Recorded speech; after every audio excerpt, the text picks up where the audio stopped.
شرنخ ویکیپدیا آزاد شرنخ پارێزگە شرنخ بە ترکی شرناک پارێزگەهەکە باکووری کوردستانەیە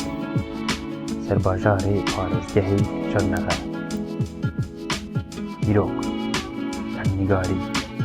navçeyên parêzgeha Şirnexê Basan Cizîr Zîrakotan Kocapınar Navend Omerî Erkê Hezex Haliyan Delava Qesrê Qilaban Girûr Silopiya Ansilopi Şirnex Erşev Şexêreş Şevkanî